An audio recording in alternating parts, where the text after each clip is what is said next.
تو یہ ایک دباؤ کا ایک عنصر ہے جو اسٹیبلشمنٹ پہ آ رہا ہے، یعنی کہ سیکیورٹی کے محاذ پر بھی ان کے اوپر دباؤ ہے، اور اس کے ساتھ ساتھ اب ڈومیسٹک پولیٹیکل محاذ پر بھی دباؤ ہے، اور جو خط لکھا گیا ہے اس کے حوالے سے بھی ہے۔ تو خط کی مزید تفصیلات آپ کو بتاؤں کہ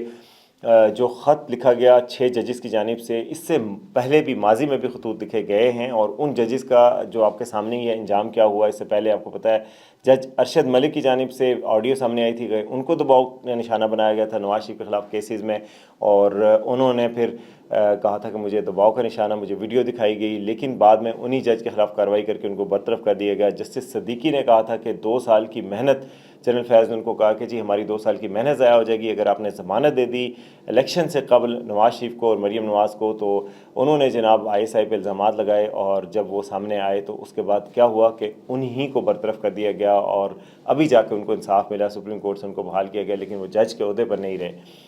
تو ماضی میں تو یہ ہوا۔ اب جو ہوا ہے رات کو جو خط سامنے آیا، اس خط میں بڑے تشویشناک جو ہے وہ واقعات کوٹ کیے ہیں، اور میرے خیال میں بڑی ایک سیریس بات کی گئی ہے، اور یہ پہلی دفعہ ہوا ہے۔ پہلے اکا دکا واقعات ہوتے، اور یہ اکٹھا ان بلاک خط لکھا گیا 6 ججز کی جانب سے، جس میں جسٹس محسن اختر کیانی جیسے سینئر ججز بھی شامل ہیں، جسٹس بابر ستار جیسے جج بھی ہیں، جسٹس جہانگیری بھی ہیں، خاتون ججز بھی ہیں، خاتون جج بھی ہیں۔ تو ان ججز کی جانب سے کہا گیا کہ کچھ واقعات بھی بتائے گئے، اور کہا گیا کہ سپریم جوڈیشل کونسل ہماری رہنمائی کرے کہ اگر ایجنسیوں کی جانب سے مداخلت کی جائے کیسز میں تو ہم کیا کریں، اور پھر اس میں واقعات بھی بتائے گئے۔ اس میں جسٹس صدیقی کے کیس کا بھی کہا گیا کہ جی آپ نے ان کو تو انصاف دے دیا، اب ہمیں بھی اس حوالے سے رہنمائی کی جائے کہ ہم کیا کریں جب ہم پہ دباؤ ڈالا جائے۔ اس میں واقعات بتائیں کہ کس طرح ججز کو دھمکایا گیا، ایک کے بہنوئی کا اغوا کر کے اسے کہا گیا کہ ان کے خلاف بیان دے، ایک کے گھر میں سیکورٹی ایکسٹرا بڑھائی گئی، ایک جج جو لوور جوڈیشری کے تھے ان کے گھر میں کوئی کریکر بم پھینکا گیا، جو کریکر ہوتے ہیں پٹاخے، اور اس کے ذریعے ان کو دھمکایا گیا۔ تو پھر انہوں نے شکایت لگائی کورٹ میں، تو ان کو جناب ٹرانسفر کر کے بہاولپور بھیج دیا گیا۔ یہ واقعات سارے لسٹ کیے ہیں انہوں نے اور لکھ کے بھیجا ہے تو سپریم جوڈیشل کونسل کو۔ تو قاضی فائز عیسیٰ پر بھی دباؤ بڑھ گیا ہے اس خط کے بعد۔ یہ بہت ہی یعنی ایک میجر ڈیولپمنٹ ہے، بڑا خطرناک قسم کا خط لکھا گیا ہے۔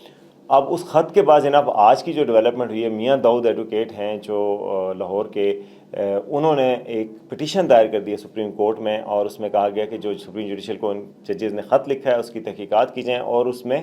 ان ججز پر بھی مس کنڈکٹ کے الزامات لگائے گئے ہیں، اور کہا گیا کہ پہلے ان کے خلاف ریفرنس سے کل سے جو موقف سامنے آ رہا ہے مختلف ذرائع سے اسٹیبلشمنٹ کی جانب سے، اس میں بھی یہی کہا جا رہا ہے کہ جی یہ ججز جو ہے وہ اپنے احتساب نہیں چاہتے، تو اس لیے اس کو ڈائیورٹ کرنے کے لیے خط لکھا گیا ہے، اور کہا گیا کہ جی وہ جسٹس محسن اختر کیانی کے خلاف ریفرنس لایا جا رہا تھا، تحقیقات کی جا رہی تھیں، تو انہوں نے اپنے اس کو پریمپٹ کیا اور اسے پہلے کر دیا گیا۔ لیکن میرے خیال میں معاملہ اس سے کہیں بڑھ کر ہے۔ جسٹس بابر ستار کے خلاف تو کوئی تحقیقات نہیں ہو رہی تھی، انہوں نے وہ بھی شامل ہیں، باقی سارے ججز بھی شامل ہیں، تو یہ اگنور نہیں کیا جا سکتا، ایک سیریس معاملہ ہے۔ اب ہوگا کیا یہ آپ کو پتہ ہے، میں نے آپ کو تاریخ کے 2 اوراق بتا دیے ہیں کہ ماضی میں ایسے الزامات لگانے والے ججز کو ہی نشان عبرت بنایا گیا تھا، تو اب چونکہ 6 ججز نے اکٹھے الزام لگایا تو اب یہ کیا ہوتا ہے یہ اب آنے والا وقت ہی بتائے گا۔ آج پٹیشن بہرحال دائر ہو گئی ہے سپریم جوڈیشل کونسل میں، سپریم کورٹ میں، سپریم جوڈیشل کونسل کی پروسیڈنگ کے حوالے سے۔ تو اس کے علاوہ جو دوسری خبر تھی، ایک اور خبر جو آپ سے بتایا تھا کہ میں آپ سے بات کروں گا، وہ ہے پیٹرولیم پرائسز کے حوالے سے۔ وہ آپ کو بتا چکے ہیں کہ اس میں اضافے کا امکان بھی کیا جا رہا ہے۔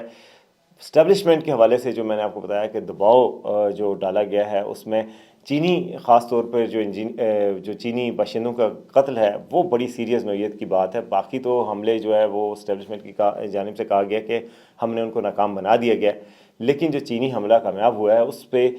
پاکستان میں بھی تشویش پائی جاتی ہے، چائنا میں بھی تشویش پائی جاتی ہے، اور باقاعدہ پاکستان میں وزیر اعظم وزٹ کیا ہے انہوں نے، اور اعلیٰ حکام نے بھی وزٹ کیا ہے چائنیز سفارت خانے میں، اور ان سے کنڈولنس بھی کی گئی ہے، لیکن یہ معاملہ یہیں پہ رکتا نظر نہیں آ رہا، اور یہ اس کو میں سمجھتا ہوں یہ پاکستان کے نیشنل انٹرسٹ پہ اٹیک کیا گیا ہے، اور گوادر بھی ظاہر ہے آپ کو پتہ ہے وہاں چائنیز انٹرسٹ ہیں، اور کہا جا رہا ہے کہ جی اس میں ایفرٹ کی جا رہی ہے کہ چائنا کو پاکستان سے دور کیا جائے۔ آپ کو پتہ ہے چائنا ابھی افغانستان کے معاملے پہ بھی انوالوڈ ہے، اور چائنا افغانستان کی ڈیولپمنٹ میں بھی انوالو ہے، تو پاکستان کا ابھی افغانستان کے حوالے سے بھی تنازع چل رہا ہے۔ تو کیا یہ جو مزید واقعات ہو رہے ہیں اس سے پاکستان کو چین سے بھی دور کرنے کی کوشش کی جا رہی ہے؟ یہ ایک بڑی تشویشناک بات ہوگی۔ آپ کو پتہ ہے کہ وزیر اعظم شہباز شریف جلد ہی سعودی عرب کے بعد چین کا دورہ کریں گے، جس طرح کہ پاکستان کا ہر وزیر اعظم جو ہے وہ اوتھ لینے کے بعد دورہ کرتا ہے۔ تو اب چین کے دورے کے دوران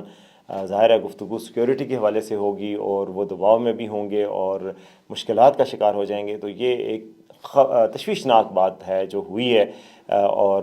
امید کرتے ہیں کہ سیکیورٹی کے ادارے جو ہے وہ آئندہ اس سے واقعات پر قابو پائیں گے، اور ان جو مجرمان ہیں ان کو کیفر کردار تک پہنچایا جائے گا، ان تک پہنچا جائے گا کہ جو اس میں انوالوڈ ہیں پاکستان کے یقیناً دشمن ہیں، اور اس ہر محاذ پر پاکستان کو نشانہ بنایا جا رہا ہے۔ تو اب دیکھتے ہیں کہ رد عمل کیا آتا ہے، اور امید کی جاتی ہے کہ پاکستان کی جیت ہوگی، اور کم از کم سیکیورٹی کے محاذ پر ہم بہتری دیکھیں گے آنے والے دنوں میں۔ اب تک کے لیے یہ 3 اپڈیٹس تھیں، باقی اپڈیٹس کے لیے آپ دیکھتے رہیے آج کا سچ۔